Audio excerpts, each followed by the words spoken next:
গতকালকে বাজেভাবে হারার মধ্য দিয়ে শেষ হয়ে গেছে বাংলাদেশ সংযুক্ত আরব আমিরাতের টি-20 সিরিজ। তবে শেষ হয়নি বাজেভাবে ম্যাচ হারার পর। ড্রেসিং রুমে ফেরার সময় দর্শকের সঙ্গে বিতর্কে জড়ানো শামীম পাটোয়ারির সেই ভিডিওর রাশ। ইউএসের বিপক্ষে 3 ম্যাচের টি-20 সিরিজে এমন বাজেভাবে হারার পর ম্যাচ শেষে ড্রেসিং রুমে ফেরার সময় বাংলাদেশের ক্রিকেটারদেরকে রীতিমতো ধুইয়ে দিয়েছেন গ্যালারিতে থাকা প্রবাসী ভক্ত সমর্থকরা।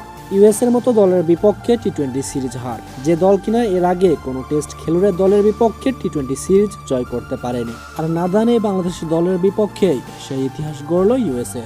ম্যাচ শেষে ড্রেসিং রুমে ফেরার সময় গ্যালারিতে থাকা দর্শকরা শামীম পাটোয়ারিদের উদ্দেশ্য করে স্ল্যাজিং করতে থাকেন, আর সেই স্ল্যাজিং এর প্রতিক্রিয়া জানাতে গিয়েই সেই ভিডিও রীতিমতো ভাইরাল হয়ে যায় সামাজিক যোগাযোগ মাধ্যমে। জানিয়ে রীতিমতো দূরধ্বনি শুনছেন বাংলাদেশের দলের বাকি ক্রিকেটাররাও। মাঠে খেলায় পারেন না, অথচ গ্যালারিতে থাকা দর্শকদের ওপর মেজাজ দেখানো। প্রিয় দর্শক, বাংলাদেশ ক্রিকেটের এই দুরবস্থার পেছনের কারণ হিসেবে আপনি কি দেখছেন তা অবশ্যই কমেন্টস করে জানাতে পারেন।